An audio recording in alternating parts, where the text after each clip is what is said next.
So, welcome back to part two. We are once again joined by live video expert Ian Anderson Gray, and Ian is helping business owners and entrepreneurs to level up their impact, authority, and profits by using live stream video. He's also known as the Confident Live Marketing Coach and founder of Seriously Social and the Confident Live Marketing Academy. If you missed last week's, definitely check it out. It's up there on the Let's Get Social Show podcast and the YouTube channel. So, without further ado, stay tuned. Ian Anderson Gray is bringing more live video tips to us today.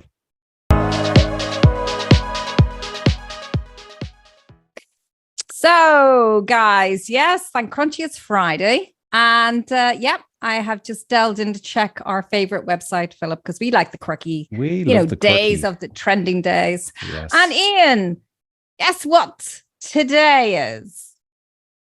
It's still on the food thing, so. You're making me hungry. That's the only problem. I know it's between donuts last week and whatever Emer has in the oven today. Well, don't worry, it's nothing fishy. Don't worry about it. It's National Strawberry Rhubarb Pie Day. No, don't like rhubarb. All those things together or separately? Okay. No, all together. Yeah, it's a good old, mix it up kind of recipe. Oh. The next one is, and I'm laughing because I used to work for the company, it's National Donald Duck Day. Wow. Interesting. There you go. Yeah, it's a long story. And then and I've been funny, Philip, but this is just such a coincidence. It's National Love Your Burial Grind Week. Wow. That's an interesting one. How can you Well, I don't know.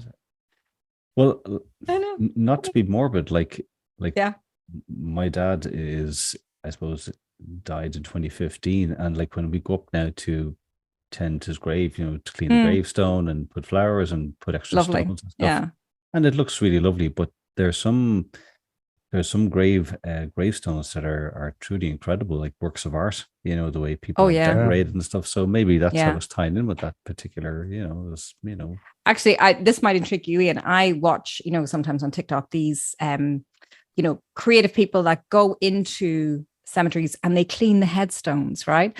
And it's like a work of art when they're finished. It's like amazing, like, somebody who had passed away in 1893 and you wouldn't have been able to read it all. You can see the interesting like details on it and sort of kind of, I know I'm a bit strange, but no, I think that's interesting. And it's all on video, and they do live videos as well. So, there you go. You see, if you thought your business wouldn't convert onto live video, you're wrong. Perfect example there. Huh? There's the perfect before example. And afters. Yeah. Exactly. So anyway, Ian, I was going to say, Philip, before we jump in, if anyone would like to, as I say, go check us out on YouTube, go check us out on the podcast. I'm going to ramble. I'm not going to ramble anymore. There you go. Set up. Yeah, well, don't forget you can catch everything on Podbean, iTunes, and Spotify, and of course the Dublin South FM website. Oh, good. Brownie points for you now. You remembered it all. Absolutely, yeah. We need those subscribers. I know. Go ring those bells, Exactly. And we're on the Let's Get Social Show YouTube channel as well. Yeah. One day we might go live. Give them the email address, Emer. Okay, it's inquiries@dublinsouthfm.ie. Okay, right. Okay. Your turn, Ian. Well, you have to ask the question first, don't you? It's like, put me on the spot. It's gone. Right, ask yourself a question, Ian. Oh, okay, Ian. You were saying in our previous show, you don't have to have all the bells and whistles, yeah? But that's true. You do have to have a few things, like, the old selfie stick and whatever else. So what kind of budget-friendly tools and resources, that can motivate somebody to get on board, like myself, what would you say to them? Yeah, so like, unless you really know you're going to go live and that this is a central part of your business and it's going to bring in a huge amount of money, you don't need to spend £10,000, dollars, euros, whatever currency you're in on your studio. You just don't. I'm a big believer in bootstrapping your live video studio. So the first thing that you need to make a decision about is, what device am I going to go live on? And the choice is phone or computer. And there are pros and cons with both. The pro with a phone is pretty much all of us have a smartphone that has the capability of going live on. If you have a relatively recent iPhone or Android phone, you're good to go. So that ease of use, it doesn't cost anything because you've already got it. It gives a more raw and authentic feel, which is great. Disadvantages, though, if you want to be a bit more fancy, if you want to share your screen, if you want to schedule your lives, if you want to bring in guests easily, phones aren't really going to cut it. And so you're going to want to go live on a computer. And the advantages with that, you can be more professional, plug your microphones in, more posh cameras, all that kind of stuff. And you can do all those other things. So that's the first decision that you need to make. The second thing that's really important, and this sounds really obvious, but I need to say, and that is you need decent internet. So what you'll find is if you have got really dodgy internet, you might be able to go live, but then it will cut out and it will just be a really stressful experience. So the important thing here is your upload speed. So what I always recommend is do a speed test before you go live. Okay, how do you do a speed test then? So go to speedtest.net. And there's also an app on your Android or iOS phone. You can download it from the Play Store or the App Store, Speed Test. There's a few different ones, but I really like Speed Test. And it will give you your download speed and your upload speed. If your upload speed is 2 megabits per second upload, you're probably okay. But I would, and you could probably get away with a little bit lower, but I would be happier with more like 3 or 4. And I'm really happy if I have 10. 10 is kind of my minimum for the more kind of fancy stuff. So just check that beforehand, because although you might, if you're going live to say Facebook, you probably only need about 1, but it just gives you a bit of wiggle room. So that's the second thing that you need. So that's the boring bits out of the way. Okay. The next thing that you need is a mic. And I think this is the most important in terms of the actual gear, is your microphone, because as I said last week, audio, the way you sound is really important. So a dynamic microphone like the Samson Q2U, what I mentioned last week, is a really good one. And then the next stage is a camera. So you don't overthink this. Start off with the camera that's built into your computer, but you could buy webcams. There's lots of different cameras you can buy. This is a much more expensive option, but I've got a Sony ZV-E10, or as the Americans say, ZV-E10, and I plug that into my computer, and that's what gives it a bit more of a professional feel. And then the icing on the cake, the cherry on top, is lighting. So you could go in front of if my window is on my right. So during the day, that would be fine, but at nighttime, it's not so good, especially in Manchester, because it's always raining here. So that's why I think lighting, I've got some lights in front of me, and it just means that it's consistent all the time. And then the other thing, this is not so much a gear thing, this is more of a software thing, is software. So if you wanted to keep things simple on your computer, then use a web-based tool, a browser-based tool. So the ones I would recommend here are StreamYard is probably one of the easiest. There's Restream, which is the one I use. Those tools allow you to broadcast to lots of different places at the same time, bring in guests, you can share your screen. They're all relatively inexpensive. The other one that I use, it's a Mac only software, unfortunately, but it's Ecamm Live. I love Ecamm Live. In fact, I'm actually using it now to bring in my camera to Zoom. And so that's another one. There are loads and loads of different ones. And if you're interested to find out more, you can go to my website. I've got a big comparison of all of them.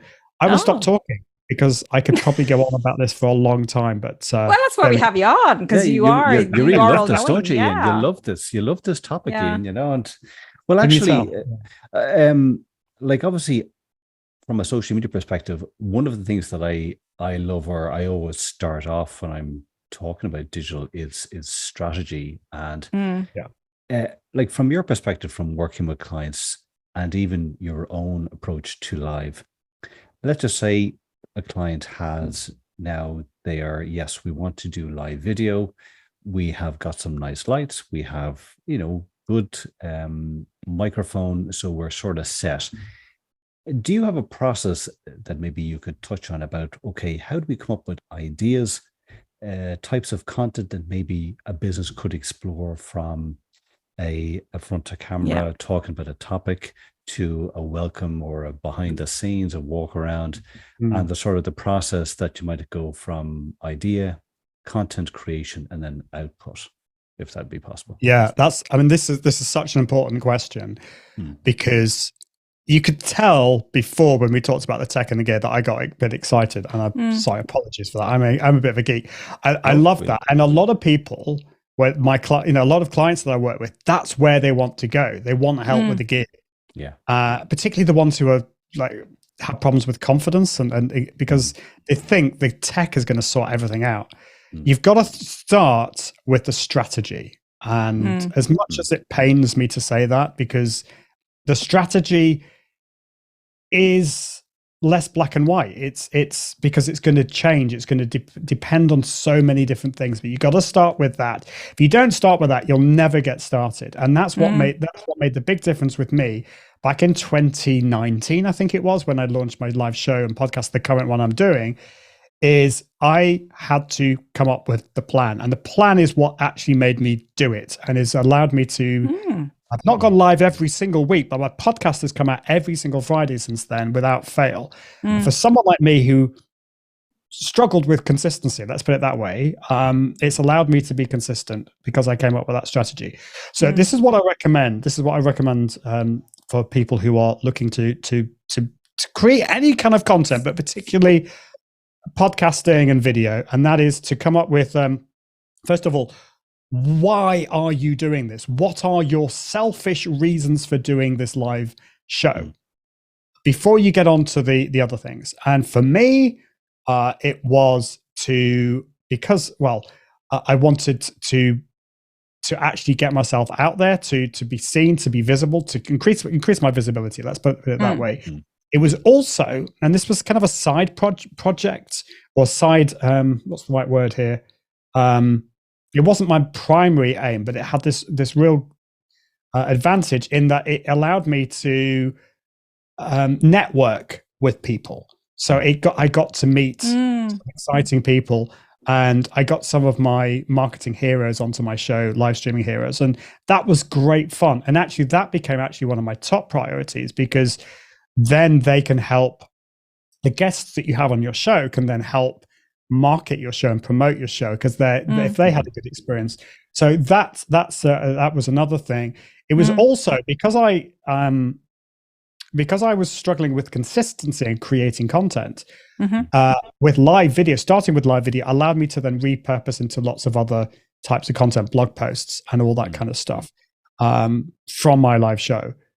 But so you're saying what your why is the main thing to focus on. Absolutely. What are the selfish reasons for doing it? That's really important. Okay. And ultimately it was to grow my business. And so you need to think in all that you're creating, how is this going to change that? How do I know whether this has been successful? That's the why, I suppose. The second thing is who will the audience be? And so for me, I was targeting established digital entrepreneurs entrepreneurs who had established a digital business, who wanted to go live. And so those were the kind of people that I was targeting, and that's who I was communicating to. So with all the kind of subject matter, all the content I was thinking about that. Then I came up with the idea of what the live show was about. So for mine, it was the Confident Live Marketing Show. It was about knocking down barriers to help people be confident with the tech and gear and the confidence in front of the camera. How do you then come up with different show topics? Because that's a really hard thing. It's such a kind of broad topic in a way. Yeah. And so what I always recommend that people do is come up with 3 themes. And so for my podcast, the 3 themes were confidence and communication was the first one. Second one was tech and gear. Third one, content and marketing. And then it's a lot easier. So I could, with the confidence and marketing, confidence and communication, I could bring in a confidence coach or a mindset coach or somebody like that. And then for the second one, I could bring somebody in from a live video tool company or talking about an expert on cameras. And so it becomes a lot easier then to come up with the ideas for the different shows. So I don't know whether I've answered your question. That's a few of the things, but the strategy is really important. And without that, I wouldn't have started, or I might have done 10 episodes and given up. Yeah, no, like I think that's brilliant, because I think for a lot of business owners, I think like it's a common thing when I've worked on digital strategy is kind of that engagement with your customers as to, well, what are the problems they're facing? You know, what are those industry trends that maybe you need to be aware of? And even, for example, doing lives like that to showcase, because I don't know if you would agree, Ian, I do think video, whether it is static pre-recorded or live, is a tremendous way to really put forward, I suppose, that sense of what your brand is about. Because I still, even though we're in this digital age, people still do business with people. And I think it's a wonderful way for a business owner or a business to showcase their personality. That when you go on, like, I don't know, just as an added question, have you seen with your own experience or with clients where clients have even brought on from a live customer testimonial? So taking that live user generated content piece to that next level. So it's not pre-recorded, it's now, I'm joined by one of my clients and we're now going to talk about their experience. Have you seen that use of live? Yeah, I have seen people do that. I've actually done that myself. I've brought previous clients onto my show and we've talked about their previous experience. So I did do this was quite a while ago, and I should probably do it again, but it was, I can't remember what I called it, but I called it something like Live Video Journeys. And it was their journey from not being able to go live, being scared about it, and then actually the journey. And this is actually one thing that I'm wanting to go back to. I'm looking at relaunching my podcast and show and changing it a little bit. And one thing that really fascinates me is to talk about confidence journeys. And because I think a lot of people are being held back by insecurities or something like that. And so that's what I want to talk about. So you can absolutely, coming back to your question, you can absolutely bring them onto the show and talk about their experience as well. And you reminded me actually, Philip, that one thing I didn't mention before is I mentioned a lot about you, but not about your audience. And ultimately, what are the problems that you're trying to solve? And you should be talking about those on your show. And a lot of the content will be what I would call pillar content. So it's content that is trying to solve a problem. There are different types of live shows. So a friend of mine, Sam Ashdown, came up with the acronym BLAST, or if you're from the south of England, BLAST.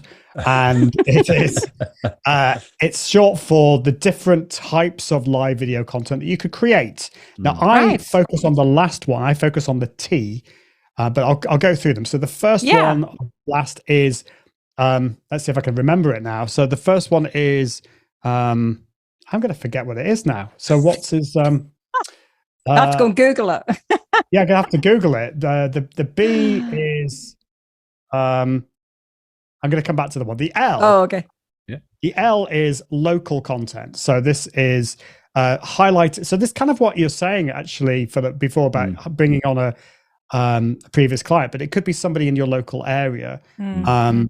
The A is we've done the L. We've done the A is a day in the life. And that is like, people are really nosy, aren't they, about what's a typical day in your life, and sharing about what's going on that day. The S is sneak peek. So a sneak peek is something new that you're working on.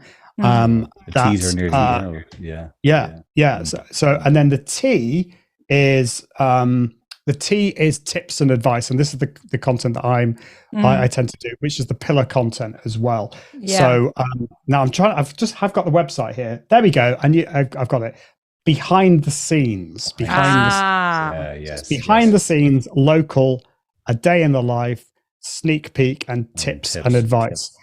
Most of us are probably going to want to focus on the tips and advice because we're trying to solve problems. Yeah. But I think it is good. People do like they're a bit nosy and they want to see behind the scenes. So behind the scenes, you can step away from your perfection and show them around, your day. And that is that's again, going back to that personality thing that people want to see.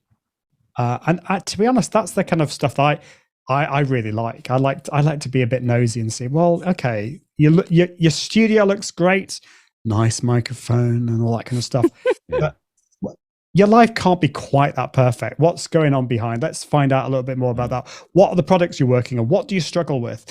So don't be afraid of those kind of things. Don't try and be perfect. Embrace your flaws. There's a quote from, I'm probably going to massacre this quote, but he's called the godfather of modern marketing, Philip Kotler.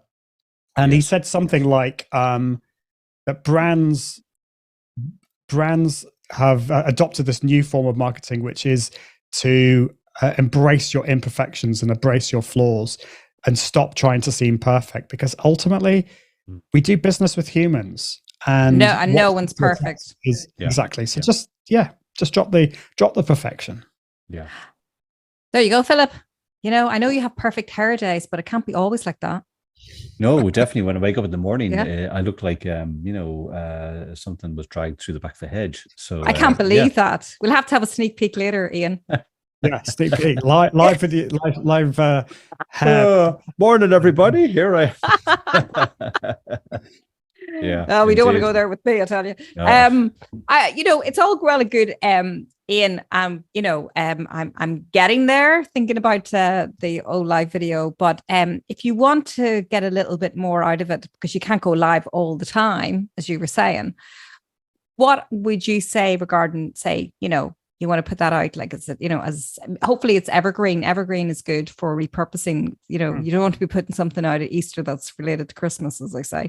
But what's your take on sort of giving it a bit more longevity and repurposing it so you can get it across maybe not just one, maybe 3 or 4 channels, that way? Like, oh, absolutely. I'm a massive believer in this because it's time is precious. And so I've got what I call the 5 P's process to live video.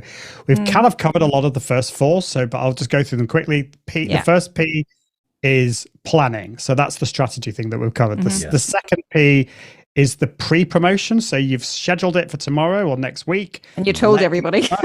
Let everyone know. So that's that. The third P is the production. That's you. This is you going live. Yeah. And then the final 2 P's is what we're kind of talking about now. So you've gone live. Now, what a lot of people then do is they think, oh, I've done it. And then I might go and have an afternoon nap again. Is it only me that has afternoon naps? I love No. I think I'd be doing that as well. But then you've forgotten about a really important audience. You've had your live audience. That's great, but you're going to get many, many more people watching afterwards. Your replay audience. So the first thing that I will say to people when I start going live is I'll say thank you so much for watching the replay of the Confident Live Marketing Show, because they're the people that are going to watch right from the start. And that's why it's important for it to be evergreen as well, so that it's going to last for a long time. There's loads of things. We probably don't have time to go into all of these, but just lots of things that you can do to make that content work really well, to be evergreen. But the final P, so that's the 4th P, so that's post-promotion. The 5th P is repurposing. I'm kind of cheating there, but there is a P in there somewhere, repurposing. Yeah. And this is turning your live show repurposing it into lots of different formats. So what I do is I drag my video from my live show, I'll bung it in I use a tool called Descript. It will then transcribe that into text. So I've got a transcription. I could then turn that into a blog post if I wanted to. I can also then turn that into a podcast. I will probably get rid of the beginning bit and the end bit where I waffle and I chat with my guests. But I can then add my beginning and ending to my podcast. I can then take little snippets. I can select the text. My guest might say something amazing, which quite often happens. I thought, oh, that's amazing. Let's just select that text into script, output that as a video short, upload to Instagram. There's so many things that you could do. And it's really simple. It's not a complicated thing to do if you have the right tools. And so repurposing is going to 10x your your content and your and it's great. You're going to be able to reach so many more people that way. Yeah, we love repurposing that. We kind of we do that with save your time. And as you say, you can get it out to more people because not everybody's going to be around for the live, and not everybody's on Facebook. And not everyone is into watching live video, and not everyone's into video. Sometimes you're not in a position. You might be driving, you might be washing the dishes. And so I know quite a lot of my audience, they will swap between watching it live, the replay, or podcast. Some people don't like watching video, they just listen to the podcast, but you're reaching more people. We've still a few more minutes, so we've got a few more questions over to Ian. I wanted to get your thoughts on this to see if you see impacts or this coming into live video, or you might have seen it. Like AI, it's moving at an exponential rate. Like kind of, I kind of would be kind of trying to self-teach myself prompting and chat GPT and all of these tools. Yeah. And you start to then see also a lot of the like tools like Synthesia, where you can create almost like this human-like avatar, and we have deep fake and all of that. Do you think that may crop in more to live video, where people are creating these almost like these avatars of themselves to go live then? Or does that fundamentally just go against the whole premise of live video, or what do you see maybe happening? Yeah, it's exciting. It's exciting times. So it's already happening. There was a TV, I think it might have been a Middle Eastern TV news company that have already got their own AI news presenter. And it's already happening. The technology, in my opinion, is not quite there yet. So I think, what was the Synthesia or whatever it's called? I've tried that. So I basically got ChatGPT to come up with an introduction. I gave it loads of information about me, and I said, create an introduction as if written by Ian Anderson Gray. So it did that. I then put it into Descript and got Descript to read it in my voice. I then uploaded it. I uploaded a photo, and then got an AI version of me to speak that. It just was weird. It was close, but not quite. And I think we're not there yet. But we might be getting to a point where it's indistinguishable. But this is where I think live video is going to be even more important, because I actually think as human beings, we want to interact with other human beings, that authentic connection. And that's why if I actually go on a live and I make mistakes and I'm being me, and it's obvious that I'm me, I think that's going to do much better than an AI tool, an AI version of myself. Unless there may be some situations where, like a YouTube video, where all I want to do is learn how to do something, and maybe an AI version of me will do the trick. But if you are a business where you are selling your more of a long-term relationship with a customer, with a client, I think live video, AI is not going to help there. No, it's actually going to do you a hindrance. Where I do see AI working really well, and I'm already using that, is I use it to come up with ideas, to come up with a structure, to improve some things. And so and I do that with my blog posts. I don't use AI to write my blog posts, because I don't feel that's right. But I use it in the part of the writing process. So I think that's really interesting. I'm also interested in where the concept of the metaverse and how we're going to be using that. I actually did a live stream within a service called Spatial, which is a metaverse. So we're interesting times.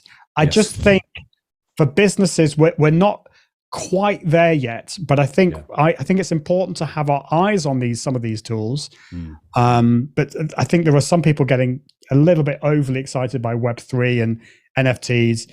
I think it's important to have our eyes on those things, but we're not quite there yet. We're not quite there with AI, but don't be negative about it. We have to use these things and see where we're going with them. I personally don't think that I would like to buy off a company that has a fake person talking on the screen.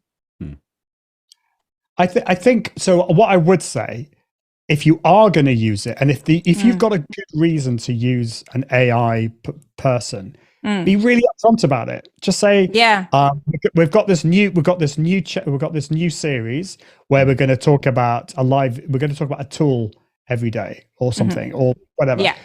And it's an AI, and make it funny, but I think if you're trying to make it look like a person, you're trying to trick people, that's not good. But if you're using an AI tool, it's obviously an AI person, and you're having a bit of fun with it, and then fine, that's great. But if you're trying to trick people, just don't trick people. It's not good. Exactly. You'll come back to bite you. Yeah. Yeah.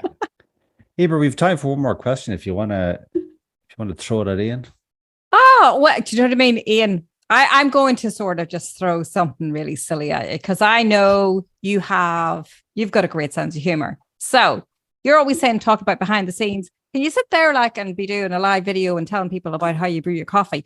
Because I know Philip would, because he's all into this fancy swanky coffee, where I'm here, get the granules out and I'm grand. You know what I mean? Yeah, so my video wouldn't last very long, No.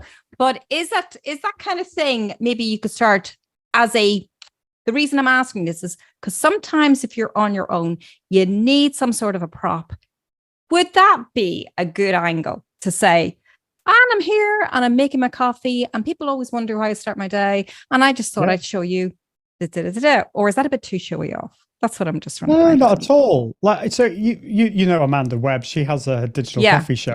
She's always asking what people are drinking, and so I think bringing a bit of that personality, bringing in some of the stuff that you enjoy, is good. I should probably do more of that, really. Oh, really? Well, they're giving you an idea. Yeah. Well, I think we all need to be reminded of it, and it's kind of interesting, that thing about coffee. Like, do you like fancy coffee, or are you just happy with it? There might be some people who really agree with you, who think, I can't be bothered with this fancy coffee, I just like the instant stuff. And you get people that think the opposite. And for live video, that's great, because you're going to get people commenting. If you say anything to do with Brussels sprouts, I guarantee you're going to get loads and loads of comments and feedback. Dear God, yeah. Or sound effects. Yeah. So absolutely, just put a bit of your personality into it. However, when it comes to it comes back down to what are the problems that you're trying to solve for your audience. And some people, particularly with a podcast, they're not going to like too much small talk and gibbering on about random things. I know. If your show is about a particular subject, you want to get onto that pretty quickly. But for a live show, why not have some fun with it? Yeah, there you go, Philip. Maybe that's what we could do. We can show, your side of the story regarding coffee and my side of the story regarding coffee.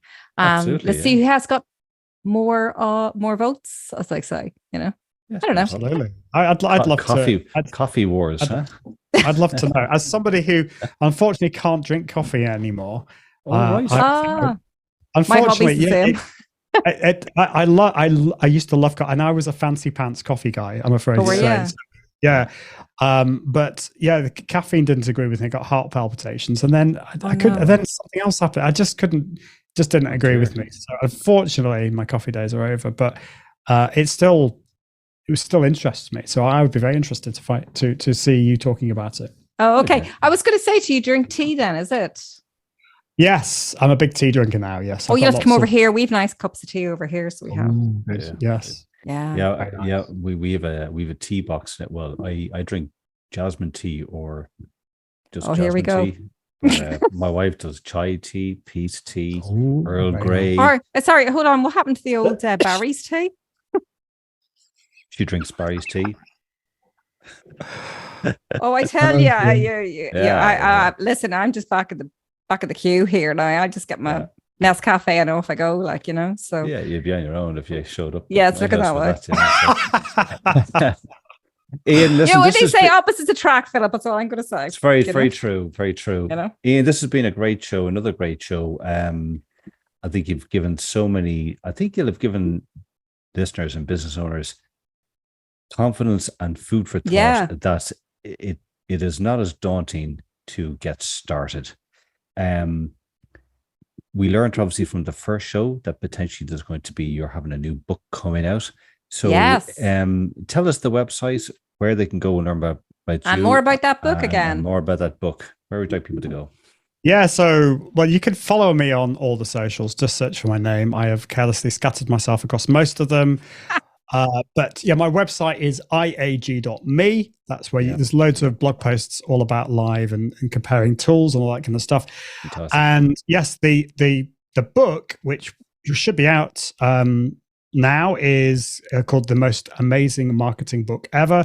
It's it's been published by Mark Schaefer, who's a very well-known marketing guy. And he's got together 36 of his authors. We've all written a chapter each. My chapter is on the subject of live streaming. So we're all giving our tips on things. So you can find out more about that at iag.me/amazing.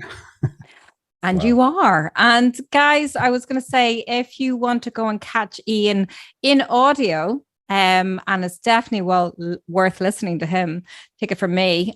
You can catch us on the podcast on Podbeam, iTunes, Spotify, and the Dublin South FM website. And where else can they see him, Philip? Yeah, we'll definitely head over to the Let's Get Social Show YouTube channel. You'll see this interview and all of our previous guests up there. And don't forget to hit subscribe and the bell so you don't miss any of our future videos. And do email us because we'd love to hear from you. And that's at inquiries@dublinsouthfm.ie.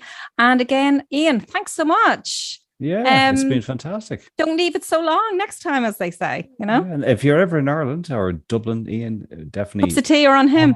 Or a pint of Guinness. I'd love to. It's been long overdue. I was in Dublin last year, but I think I need to make it a yearly occurrence. Definitely. Yeah, brilliant. We need to take you around the sites. So yeah. So listen, every continued success with the new book and everything going forward for you. So yeah, great to chat to you. Thanks again, Ian. And guys, we'll see you next Friday at 2 p.m. God, the weeks are flying in, Philip. Absolutely. Time flies when you're having fun. Isn't that what they say? That's what they say. Take care. Thanks, Brilliant. Bye. Bye-bye.